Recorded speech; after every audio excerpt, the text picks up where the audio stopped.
here is our host, Tian Wei. Hello and welcome to World Insight, coming to you live from Beijing on CGTN.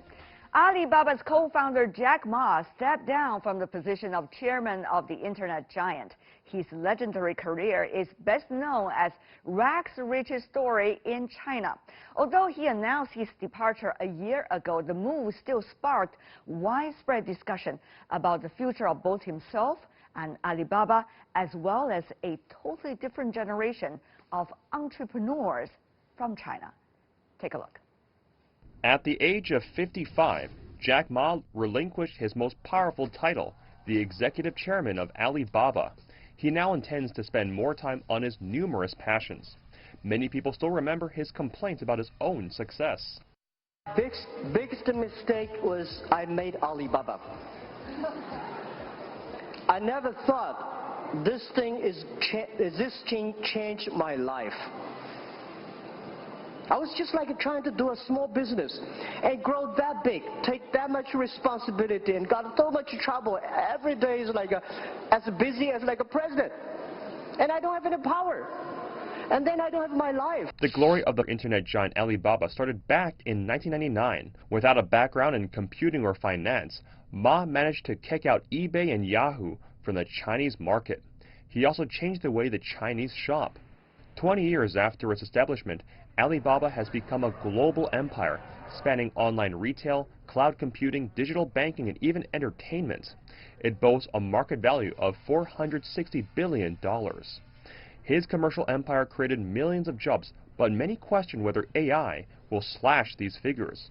But Ma dispels these fears. The first technology revolution killed a lot of jobs, created even more jobs. Second technology revolution killed a lot of jobs and created more jobs. We are going to create more jobs. This is for sure. The former English teacher has more than once mentioned his passion for education. In 2016, the Jack Ma Foundation launched a rural education program to offer on-the-job training for teachers and headmasters in China's most resource-deprived areas. The only thing I worry about is education. Think about our kids. If we teach our kids the same way we taught in the last 100 years, they are going to have no jobs. September 10th is China's Teachers' Day. It also marks the anniversary of Alibaba, and now the date also signals the day Ma leaves Alibaba to go back to education.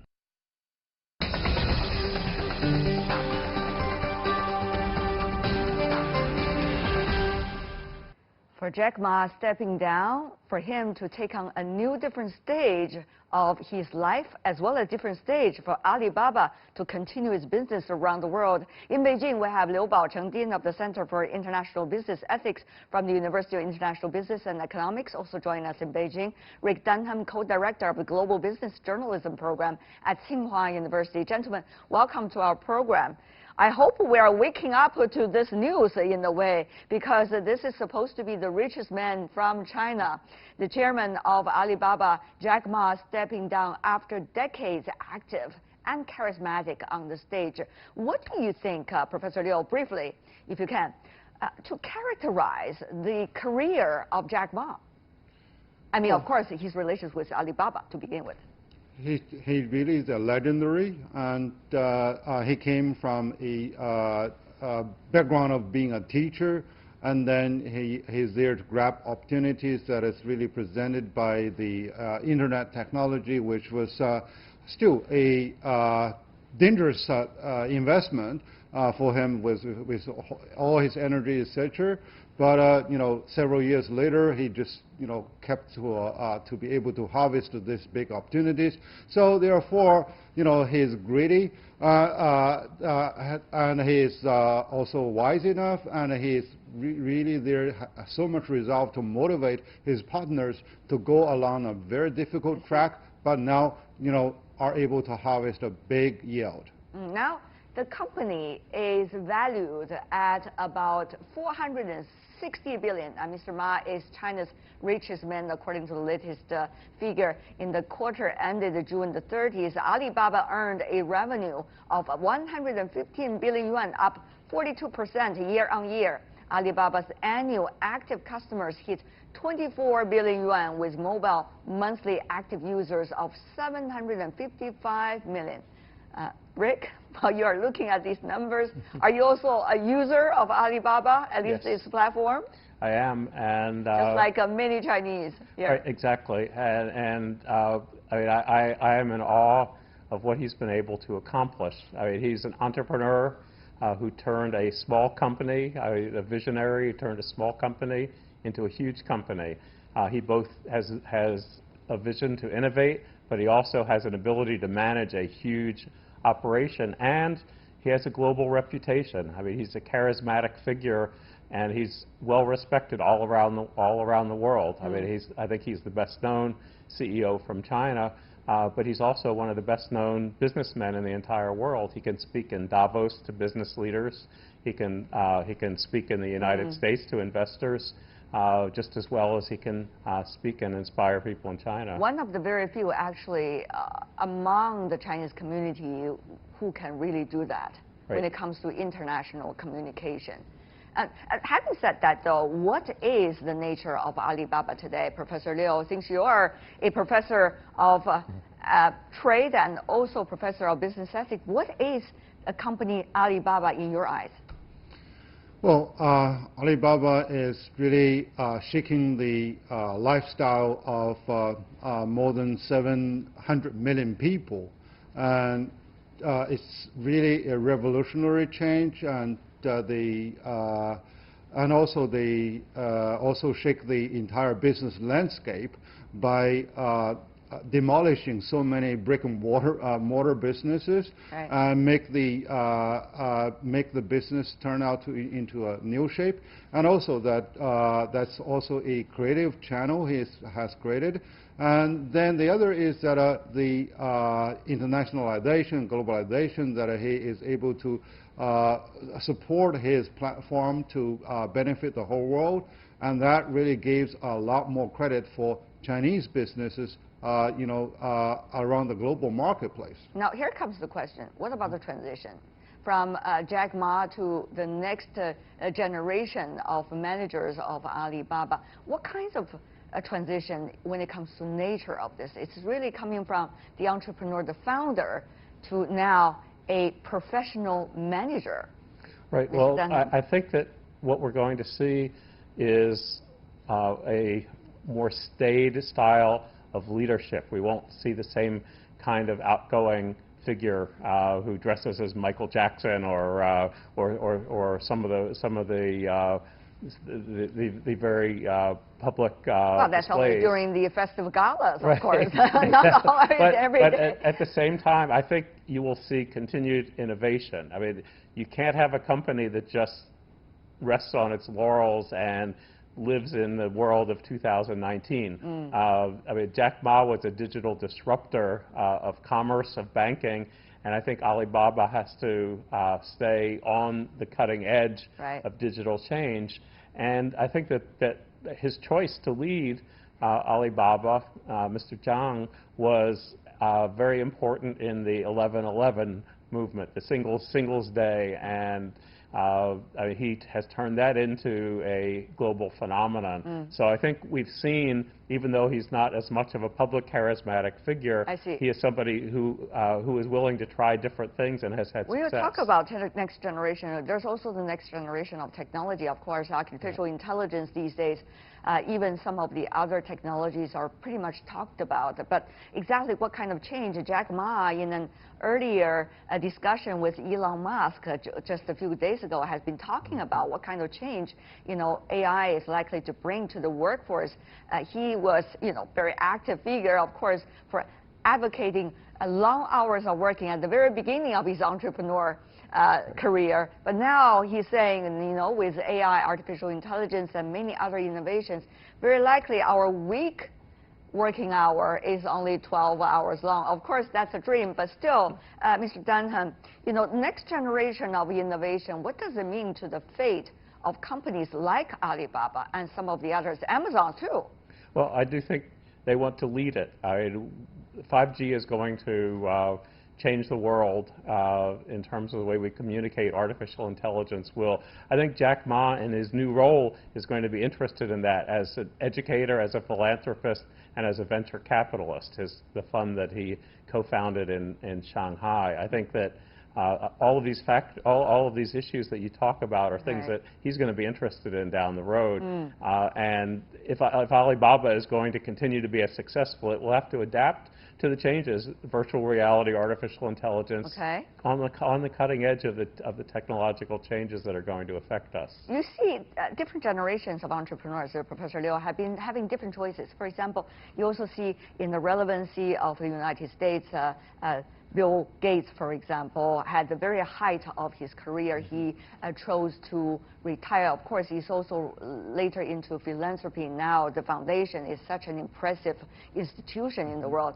Having said that, though, how do you see these entrepreneurs' professional choices? You know, some continued along the career path which they chose at the very beginning. Others, in the middle of their career, they would love to take a totally different road or something that is really to their personal interest in a way, and also personal development together with so-called the fate of the human being.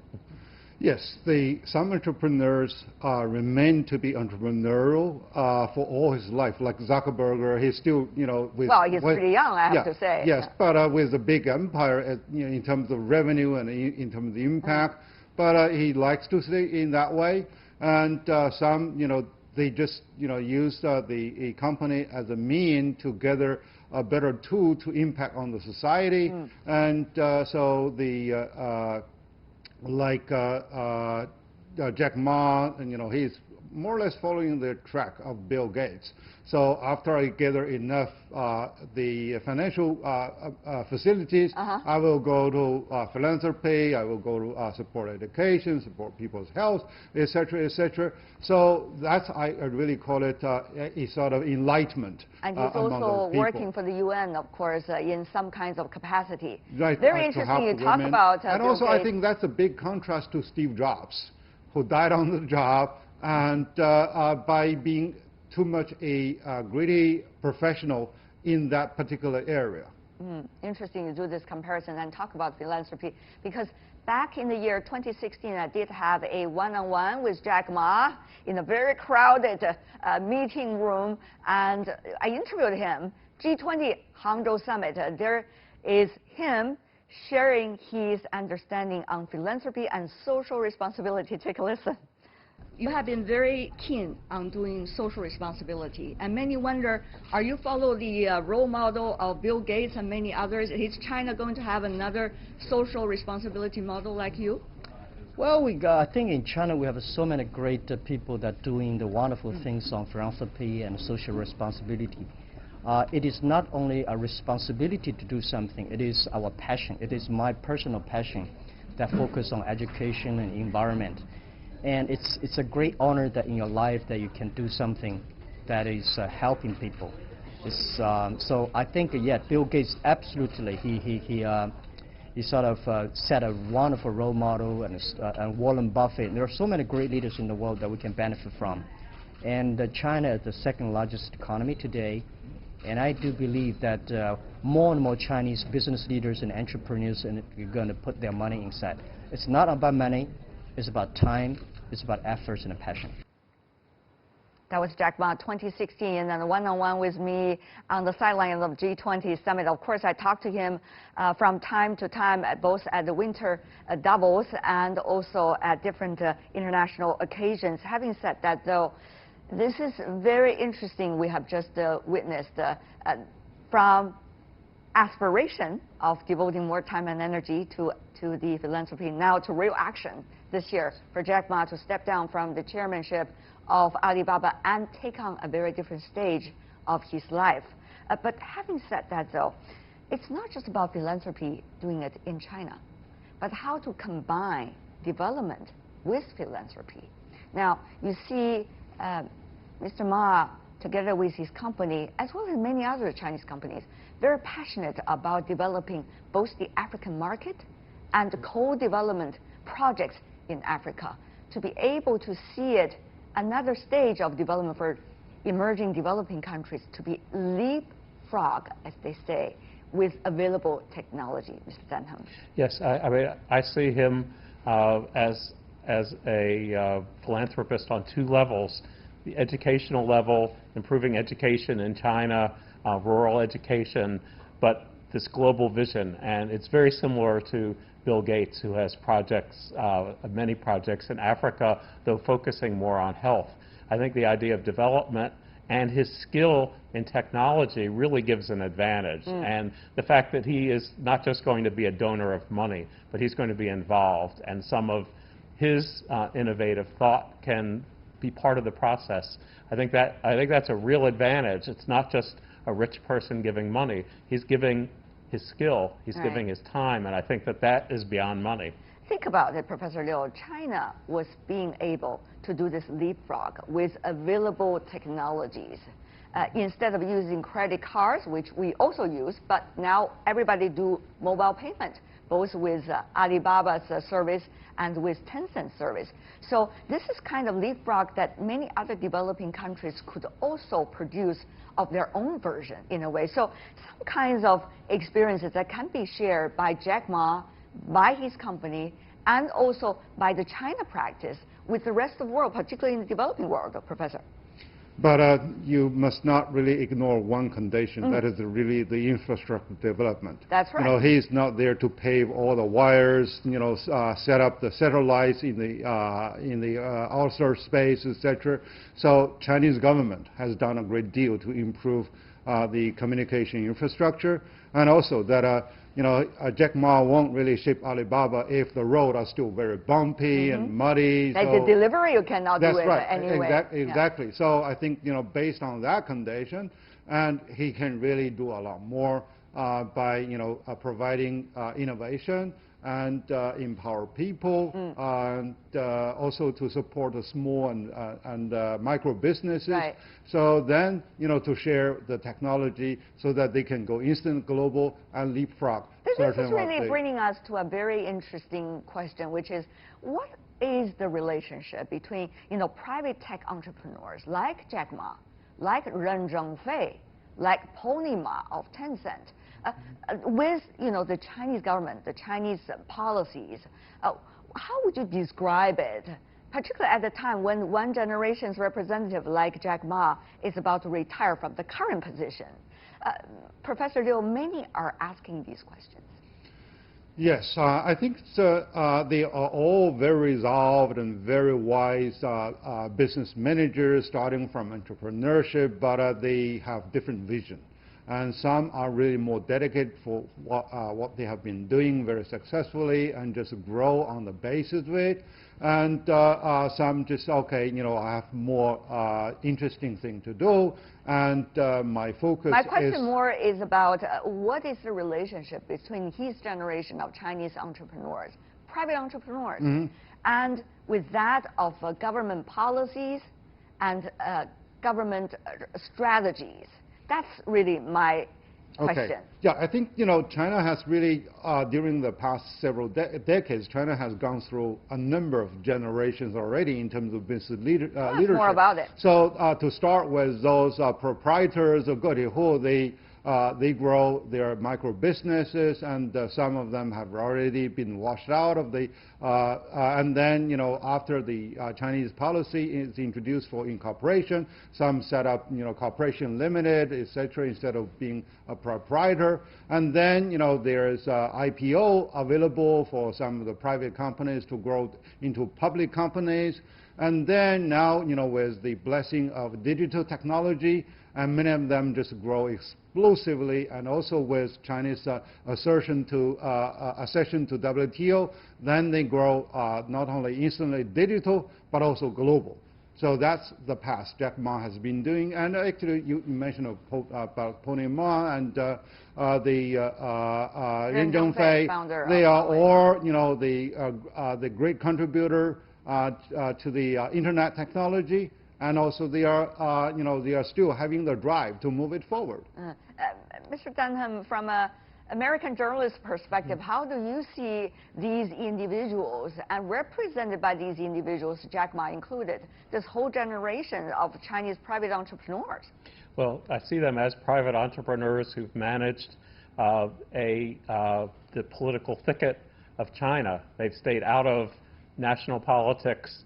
They've managed to have their businesses dovetail with the policies, particularly the international economic policies of the government. They've also benefited from some protectionism, from keeping American companies or competitors out of the market, like Amazon, so that they build a strong base. I mean, Tencent, Baidu, and Alibaba have all benefited from government policies, but they have been run as entrepreneurial startups that have become huge companies, run as private companies. And be able to make sure to take the opportunity of the vast Chinese market. That is certainly one of the things they've been successfully doing. Professor Liu, what do you think? Competition or lack of competition? Well, I think it's, first of all, innovation, because, you know, when all opportunities are equal to, at least to many of the Chinese companies, and why our Chinese companies are not there, you know, to reap the entire opportunity. So they are there, they are the business genius. And two is that, okay, foreign companies, they, you know, actually Mr. Sun, who supported Jack Ma, really he got a windfall of profit, although he's not really operating it. We're talking about Mr. Sun from the SoftBank. Yeah, from the SoftBank, and also I know that one South African guy who invested into Ponema, you know, became the richest person in the entire country, meaning that directly or indirectly, they all benefit from the growth of the business empire and also the business climate that China has provided. Very interesting discussion. Now, at the end of the day, if you think about it, his next aspiration, which is education, that has not been just the core issue that Jack Ma has been advocating, but also Ren Zhengfei, for example, the founder of Huawei, instead of talking about geopolitics, every time when he talked to journalists, including in a special program with us just 2 months ago, also specifically talk about education for the society. Why these mega entrepreneurs, shall we say, in the world, particularly from China, emphasize so much about education? What do you think they are seeing right now? Capacity building is the surest thing to shore up the national strengths and also for business efficiency. So education is the solution. And plus that we do see that there is a dire need for upgrading the educational facility and also to upgrading the skills of educators. And now, you know, this is really the time for those big tycoons to support this. I see. And this is a goal to, you know, together with the national goal, and also this has touched the real heart of the ordinary Chinese folks who care more about the capacity of the next generation. I think this is really the core of the development, isn't it? About innovation. How could you have innovation? Of course, education is key. It depends on what kind of quality of education we're talking about. Before we go, Mr. Denham, this generation of Chinese entrepreneurs run into one difficulty, that is geopolitics. With the limited time, we have 1 minute less, less than 1 minute left for you to talk about it. How are they going to face an ever more complicated picture?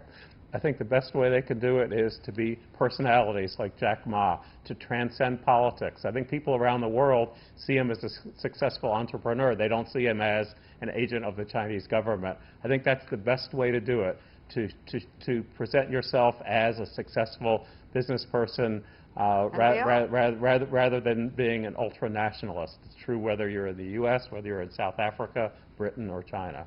Great advice, I would say. Rick Denham, Liu Baocheng, thank you so much. All the best that we should say also to Jack Ma, who is a very respected entrepreneur from China, from his generation. Thank you so much, gentlemen, for being with us. You're watching World Insight with me, Tian Wei. The program's coming to you live from Beijing.